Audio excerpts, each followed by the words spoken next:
Good evening, everyone, and welcome to the June 2nd Planning Commission meeting.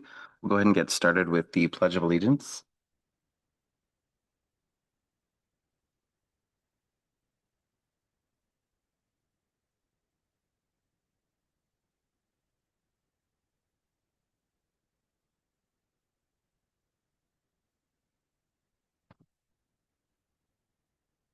Thanks, everybody. We'll move on to the welcome and introduction. I'm Tyler McCloskey, the chair. We'll go to my right, Tiffany.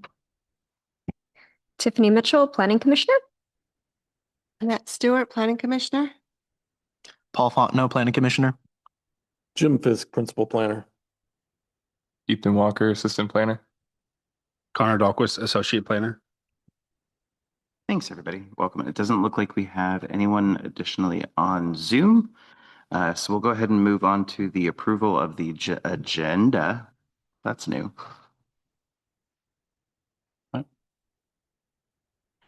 Any additions or changes to the agenda this evening? All right. All in favor of the agenda as it is? Aye. Aye. Any opposed? All right. We'll move forward with the agenda. Public hearing, which I don't believe we have tonight.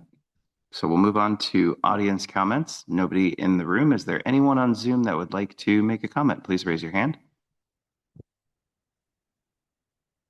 There are no attendees. All right. We'll move on to the approval of the minutes. Has everyone had a chance to review the minutes from the May meeting? Yes. All right. Any changes, corrections? No. All right. All in favor of the minutes as written? Aye. Aye. So one abstention. All right. Minutes are approved as written. One abstention. And we'll move on to the business items 6A, Sherman Avenue Stormwater Park.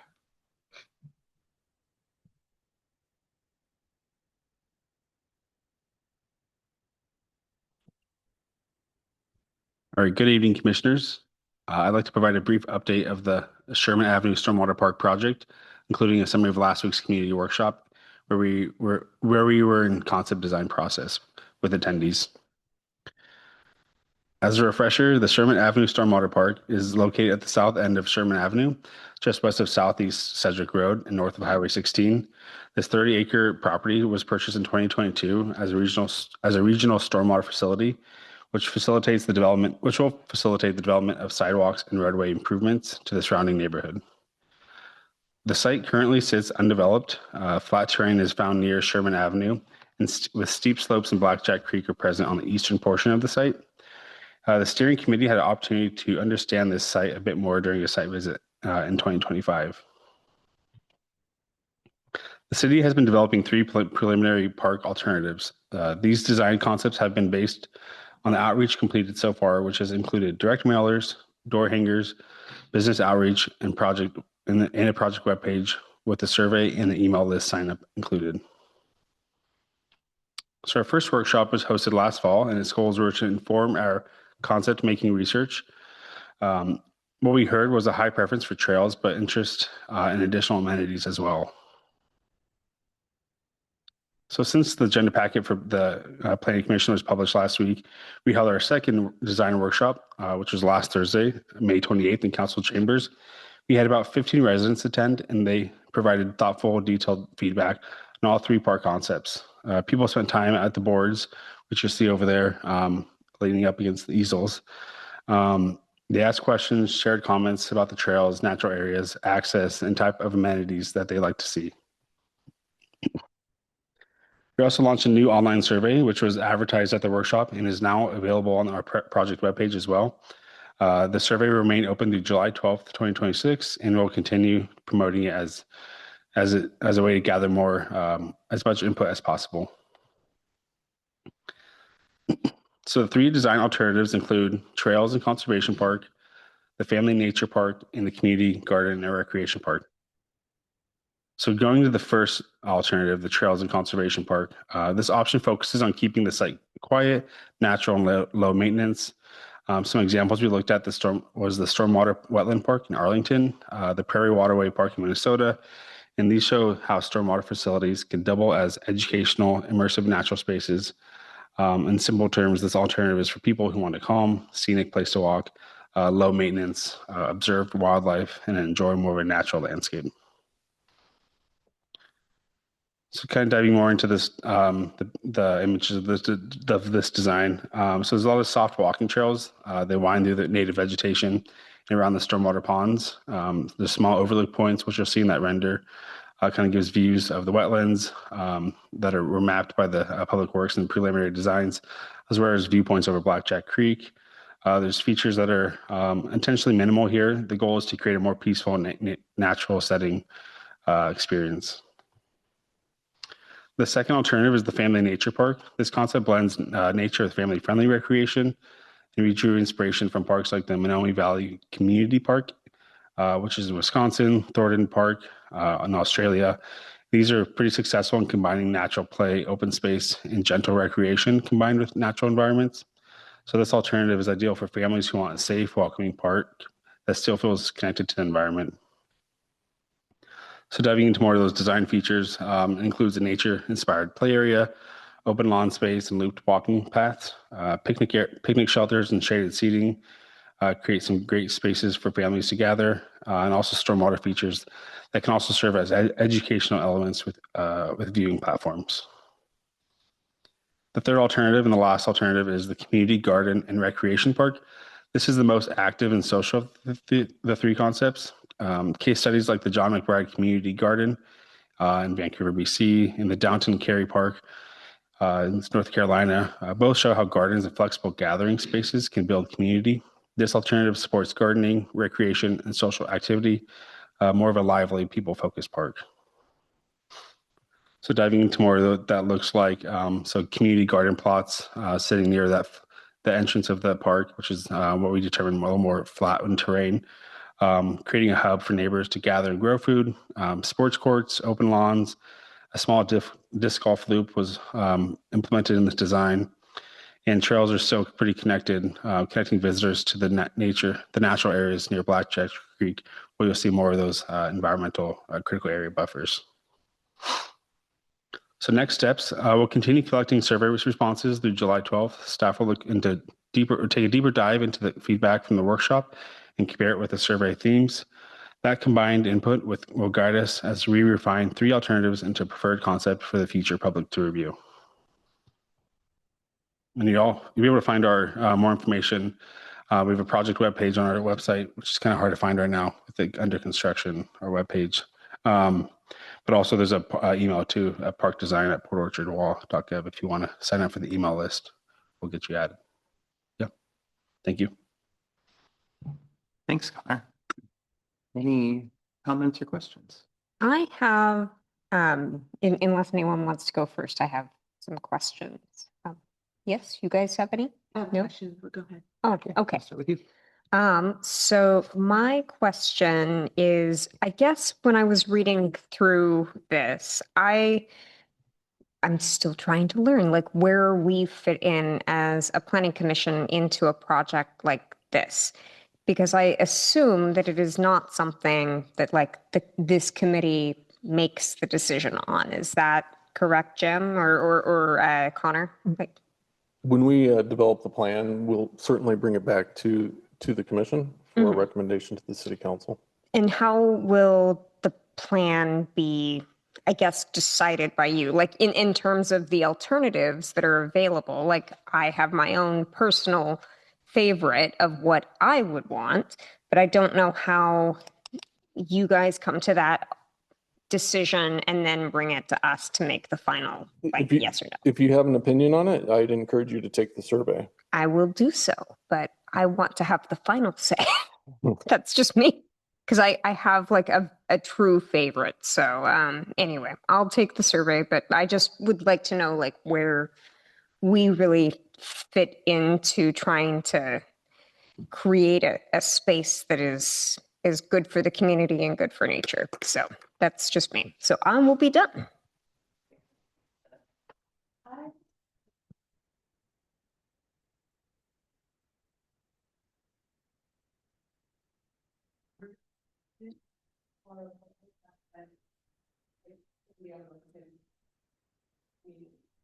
And sorry. I know that's kind of up for debate. It's kind of still in the preliminary design, especially with engineering. But there's some really good examples of open stormwater detention ponds, which, you know, are only full when you have receiving lots of water. That's the engineering way to say it. So like, I prefer usable space, but I think it's still up for the, you know, in the design phase to figure out if it's fenced or not. I think more of the constant retention ponds would probably be fenced. It's important to note that these are merely concepts. This is not it probably won't look like this. First and foremost, this is a stormwater project, right? So it's intended to capture the runoff from the neighborhood just to the north, up Sherman, up that way toward Fireweed. And so that stormwater design has to be accounted for. And then we're looking for input on what we can fit in to make this a space that can both function as a park and a stormwater facility.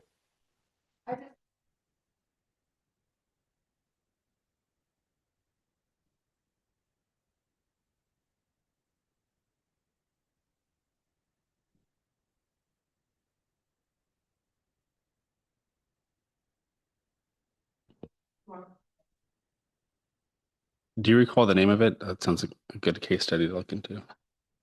I just look by the Costco, I guess.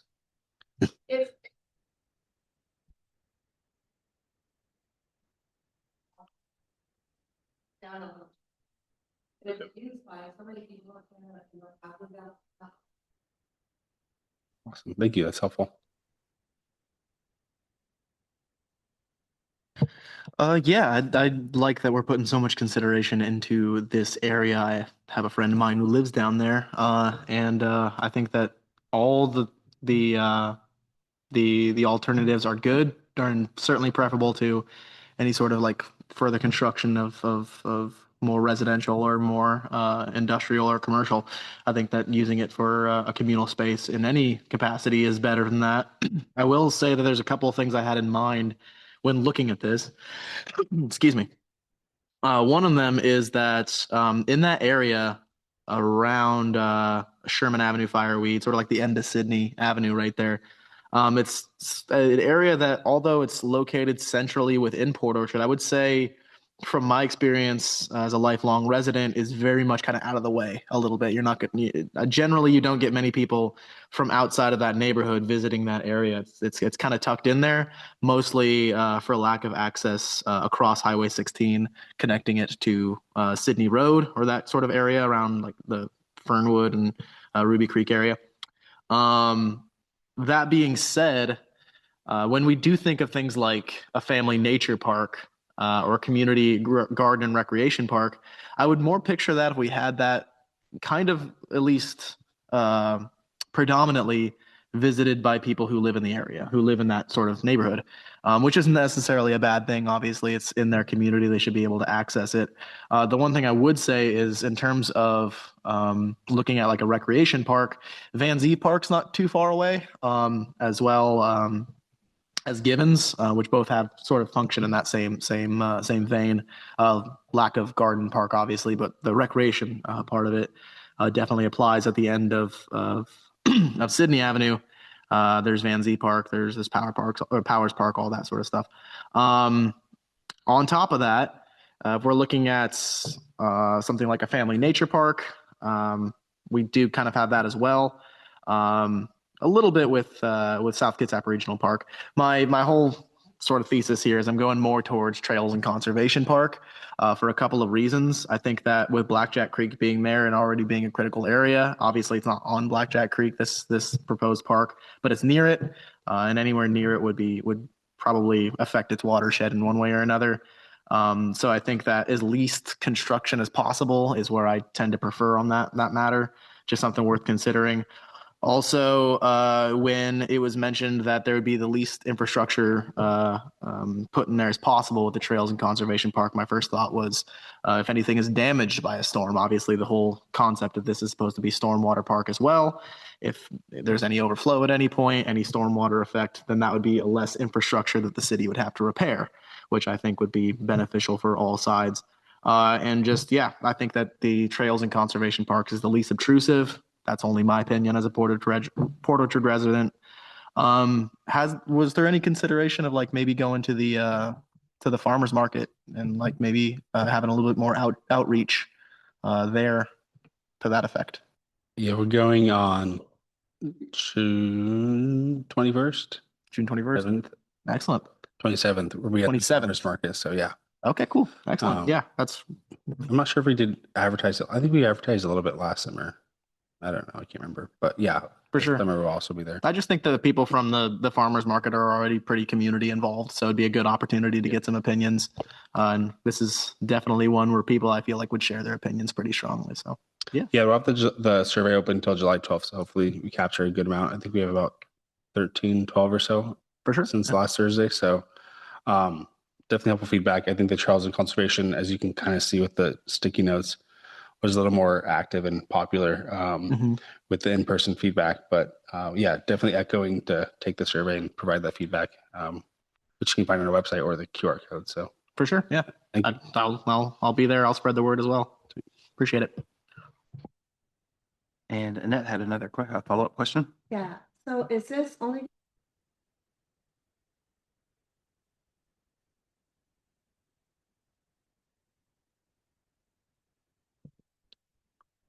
I think It's likely only to be accessed off of Sherman. And I see that Joe is online. Joe, do you have any questions or comments about the trail or the park plans? No, I'm just excited to see this come to fruition. This is really great. Thanks, Joe. All right, moving on to business item 6B, the 2026 legislative session. Jim? As provided in tonight's packet, 3 recent state bills affecting local land use and permitting are grouped under one agenda item tonight. While they appear together for this introduction, all future work and future agenda items will be handled separately for each of these bills. These new laws require cities to update development regulations, permitting procedures, and internal processes on varying timelines. We'll be prioritizing our work based on those deadlines, beginning with House Bill 1859, which now requires cities to allow increased residential density for affordable housing on property owned or controlled by religious organizations. Because Port Orchard uses a form-based code, we may need to find creative ways to meet the density requirements, potentially through height increases. And we need to be prepared to act quickly when a request comes in. Once a qualifying organization makes a request, the city has 90 days to adopt it. The next bill, House Bill 2418, sets new standards for permit efficiency and transparency. We already have a strong foundation for this, but we'll need to refine some of the municipal code, tracking systems and coordination, especially with utilities, so that we can meet those requirements. And lastly, House Bill 2266 requires cities to update zoning by 2028 to support permanent supportive housing, transitional housing, and indoor emergency shelters. The city has made progress in recent years, but this recent legislation requires some additional adjustments to ensure full compliance. So with that, we just wanted to get the bills in your hands so that you can review them going forward. Like I said, we'll handle these one by one, and we'll return to you with individual updates and code amendments for each bill as we make progress on that work. Awesome. Thanks, Jim. I'm glad we're looking at these now. Any questions? I have some questions. So like when I was reading through some of the bills and like what they regulated, I guess and since you said that the city has already made like some progress on like where HB 2418 is moving us to, I just thought it was so crazy that it's like 28 days. And if it's not, like if the permitting process and all of that is not done by day 28, then by day 29, it's done. And it just feels like a very, very quick process. And I was wondering if you could provide some clarification on like, is this really doable? Does it create shortcuts that shouldn't be there? I guess that's what I'm trying to clarify. Well, we do that now. Okay. So in our current code, we have a completeness check. We have to determine if an application is complete within 28 days. After the 28th day, the application becomes complete. Does not necessarily mean it's approved. Right? It just means it's complete, and we haven't said we need additional information. So we're already doing that. Okay. One of the more significant changes in that bill is that for housing projects, there has to be one dedicated point of contact, and that is the SEPA responsible official. And that was my big thing. I was concerned. So that's really the biggest one in there that I've seen so far. But the rest of it, I can't remember the bill that really started this permit processing, but it was a year. It may have been 2 sessions ago, but we adopted regulations to be consistent with that. So we're pretty close to meeting what's in here. I think the legislature just wanted to kind of Push us? push us along a little more. Okay. As long as you think it can be done and there isn't like, especially when it comes to SEPA, like, I guess, cutting corners and not doing full due diligence on that. So anyway, there we go. We're done. Thanks, Stephanie. Annette? Paul? No real comment. I think we've done a lot over my time in the commission to catch up with state requirements. So I think we're pretty good at it by now. Joe, any questions, comments? No comments. All right, thank you, Joe. All right, business item 6C, the survey results of code efficiency. Okay, so the survey results provide a clear picture of how the Planning Commission views potential amendments to improve development review efficiency. Although the number of participants is small, given you're a body of 7, the responses show consistent preferences. Commissioners place the highest priority on creating objective design standards with graphics. And this potential amendment received the strongest overall ranking, signaling that clear, measurable design expectations would reduce interpretation disputes and make the review process more predictable for applicants and staff. I think we can go to the next slide here. The second highest priority was consolidating redundant review steps in the site plan process. This potential amendment also received the most votes when commissioners were asked which single change would have the greatest long-term impact on predictability and consistency. The feedback indicates that overlapping reviews slow down the process and that streamlining these steps would produce immediate benefits. The third area of support was the creation of a pre-approved landscaping plant list.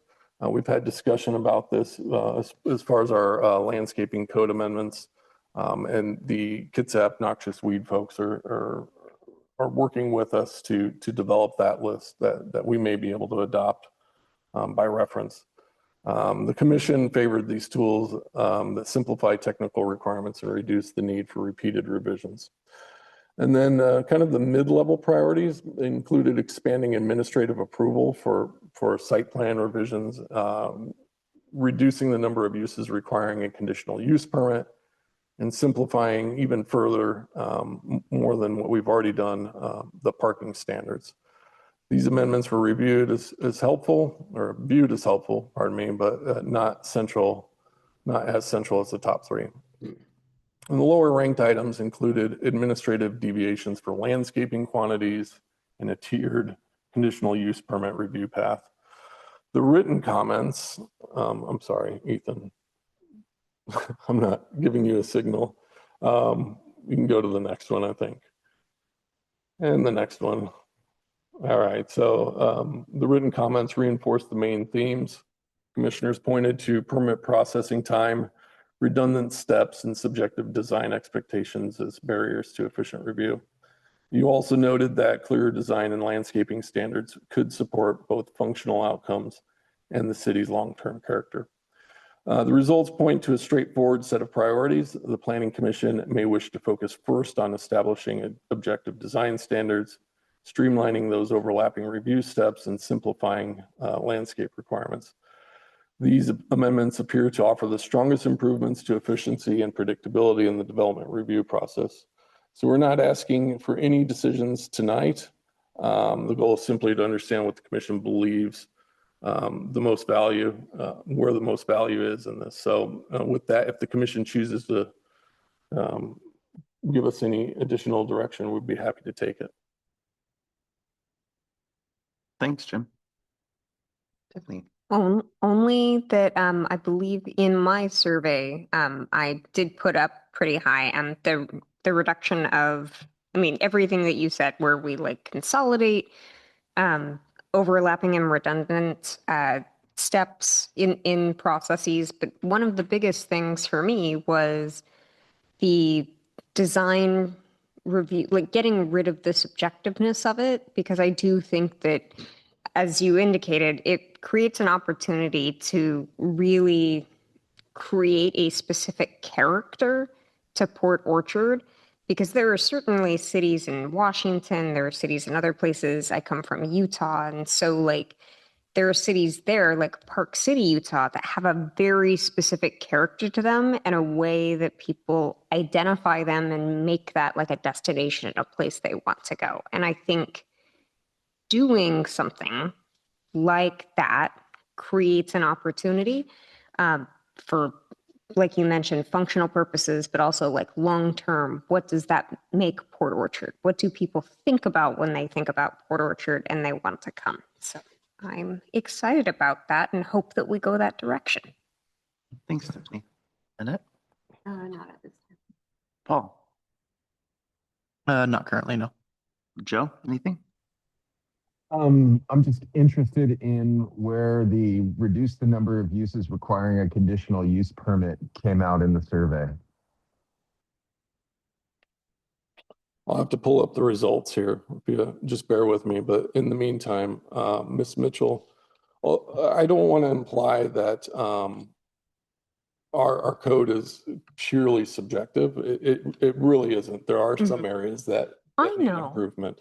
I So we don't have a group of people sitting around saying, I like this or I like that. So didn't want to give that impression. No, you didn't. I just think that it we are moving in a direction, which is good. So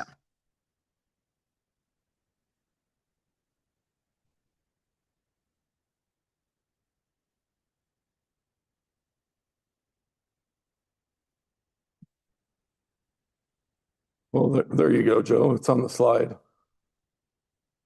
The CUP.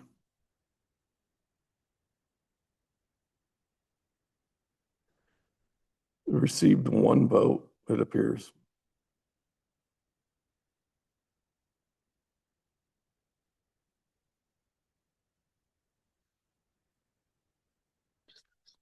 You're muted if you're trying to.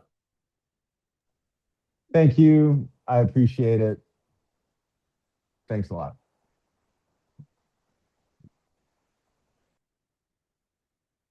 All right. Thanks, Jim. On to the director's report. Is that Nick online? All right. Good evening, planning commissioners. I tried my best to think of something to report to you tonight, but I have failed. So I'm just going to say hello and keep up the good work, Jim and planning team. Well, Nick, do you want to give a brief discussion about drone delivery? Oh, I can. I thought that was something that you were going to speak to. Sure. Yeah, I'll talk about it briefly. The Walmart as a company is looking at expanding their drone delivery program into Washington State. At the City Council work study meeting last month, some representatives from Walmart and their a partner company that actually manufactures the drones that they use in other states came and gave a presentation to the City Council, and I would encourage you to sign into the City Council work study meeting if you want to learn more about that. But they are looking at expanding drone delivery in proximity to the I-5 corridor, and so Port Orchard is one of the stores that they are looking at.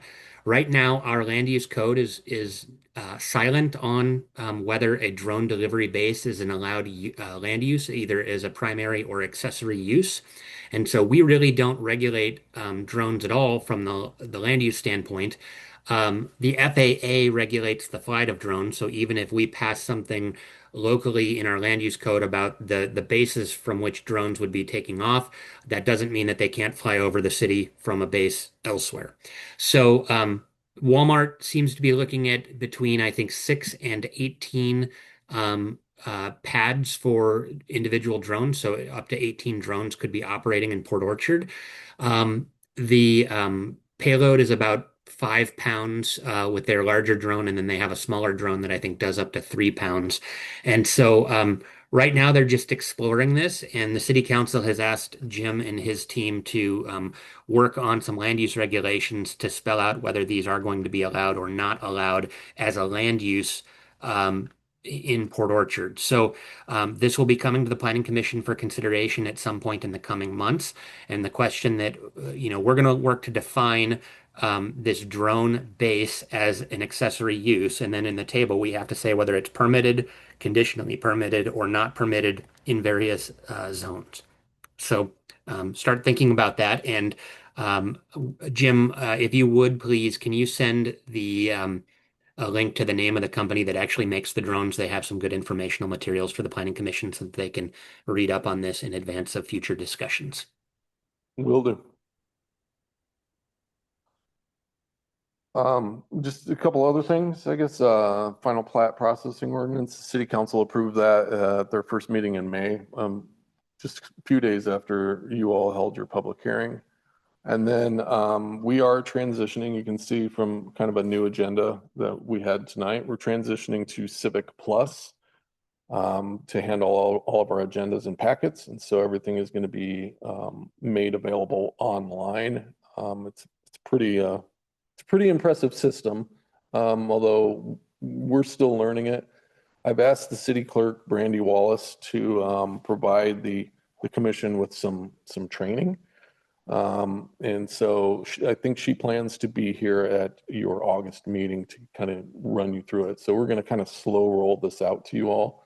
We'll continue doing it the way we have, but at some point, likely before the end of the year, we'll fully transition to Civic Plus. So yeah, and then as a reminder, if you've not done your land use training, I've sent you a few emails.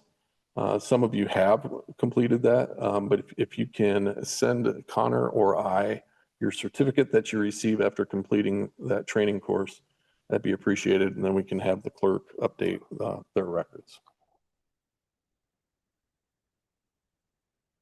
And that's all I have. All right. Thank you, Nick and Jim. Anything else for the good of the order? All right. Last thing, looking at the setting the date of the July Planning Commission meeting. Let me look at a calendar. I'm sorry. Can we go back to that? One more thing. Sure. On Friday, this Friday, the city's downtown refacing grant program will start accepting applications, and so we have a web page set up for this. It provides the policy. It describes generally what properties are eligible. So it's that area between Frederick and it's not Sydney. It's I can't remember.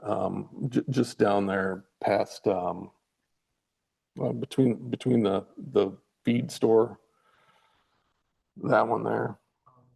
I can't remember the name. I apologize. But anyway, the policy that was adopted by the city council is available online, so you can see what kind of projects would qualify.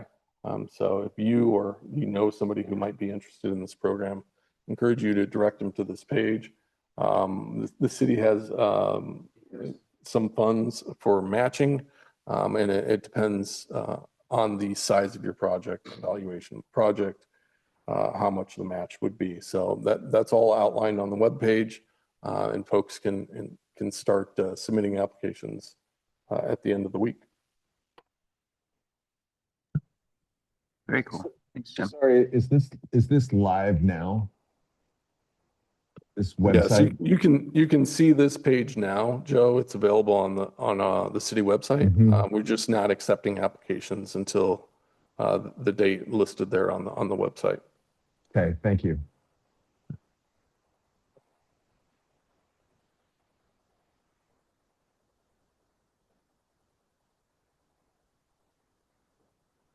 All right, so the normal date for our July meeting falls on July 4th.